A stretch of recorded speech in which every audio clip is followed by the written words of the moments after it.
How we doing? There's a lot of crimes, not a lot of time. Let's get this started, shall we?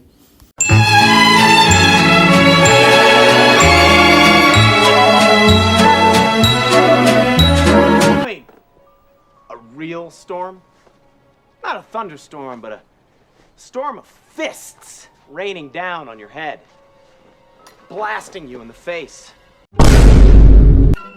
This show takes place in Pennsylvania, and that's where the laws will be applied. According to Title 18, Section 3127, the definition of indecent exposure is a person who exposes his or her genitals in any public place with the intent to likely offend, affront, or alarm. What you see here is Dennis Reynolds stripping all of his clothes in order to intimidate his neighbor. He will likely be facing 2 years in prison or a $5,000 fine. Smells overwhelmingly like kerosene in here. Uh-huh.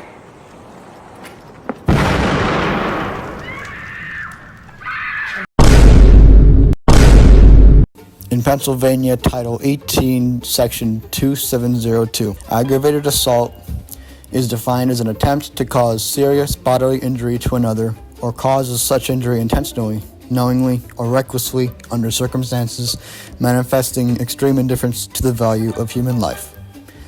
An aggravated arson is defined as causing an explosion with the intent to harm someone.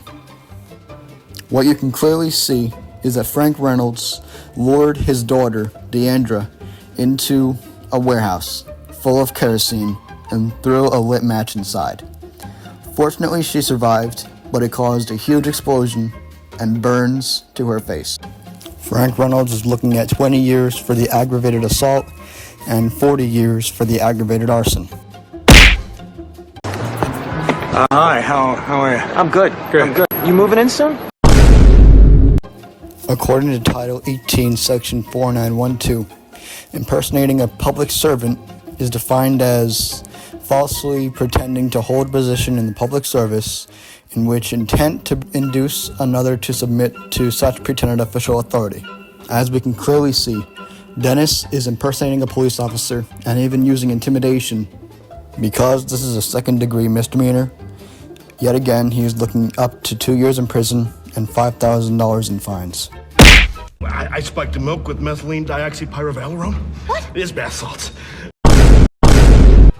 Methylene dioxypyrovalerone, the main ingredient in bath salts, is a Schedule I controlled substance according to the Controlled Substance Act in the Drug Enforcement Administration. What this means is that these drugs are not currently accepted for medical use and have a very high potential for abuse. Because Mr. Ponderosa spiked the milk at the wedding, this is considered distribution of a controlled substance. Later on in the episode, you can see people actually getting injured, and Mr. Ponderosa is looking at up to 15 years of imprisonment and a fine of up to $250,000. But hey, it's okay because, say it with me, Pondy's the coolest. Need your wallets and your phones. Give them to the girl. Yeah. According to Chapter 37, Section 3701 of Pennsylvania law, a person can be guilty of robbery if, in the course of committing a theft, he threatens another with or intentionally puts him in fear of immediate serious bodily injury. And because you can see a gun in Dennis's hand, this is obviously armed robbery. Additionally, you can see Deandra and Frank Reynolds aiding and abetting the crime.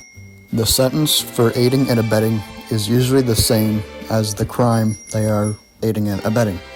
And in this case, it is armed robbery. With all this taken into account, Deandra, Dennis, and Frank Reynolds each will face up to 20 years in jail and a fine of up to $25,000.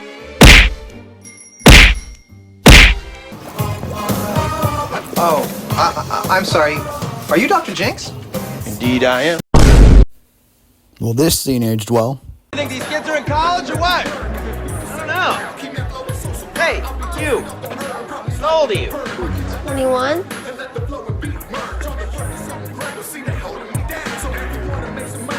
Everybody out! The Pennsylvania Liquor Code makes it illegal for licensees, their servants, agents or employees to serve alcoholic beverages to minors. This person, clearly lying about her age, says she is 21 years old, while in reality she is not. You can clearly see that the security guy did not check their IDs, and they served underage people. What this means is that Mac, the security guy, could lose his job, and the bar, Patty's Pub, could lose their liquor license. Hi, I'm your new captain, Frank. I'm gonna take you up the river. Okay, here we go. What happened to Captain Tom? Captain Tom turned out to be a goddamn junkie. Hang on.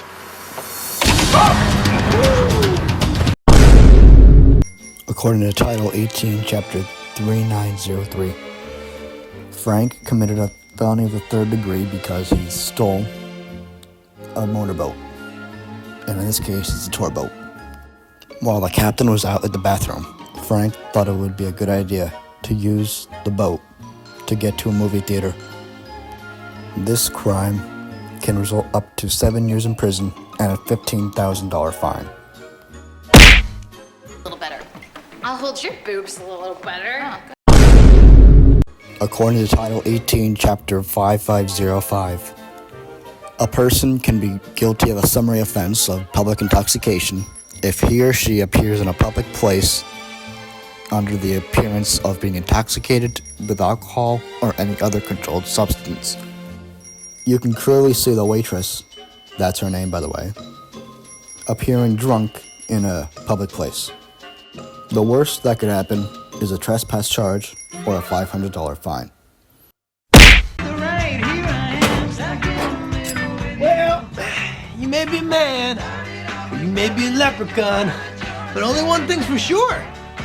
You're in the wrong basement. I'm gonna see if you bleed green. No. To wrap this video up, Title 18, Section 2903.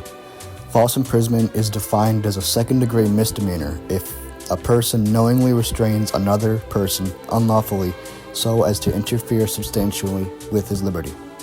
Additionally, Mr. Kelly will also be charged with aggravated assault because assault does not require physical contact. We can clearly see a little person in which Charlie thinks is a leprechaun tied up in a chair against his will. Additionally, we can also see a razor being pressed up against his neck, causing fear of bodily injury. For the aggravated assault, Mr. Kelly is looking up for 20 years in prison and up to $25,000 in fines. And for the false imprisonment, up to 2 years in prison and a $5,000 fine.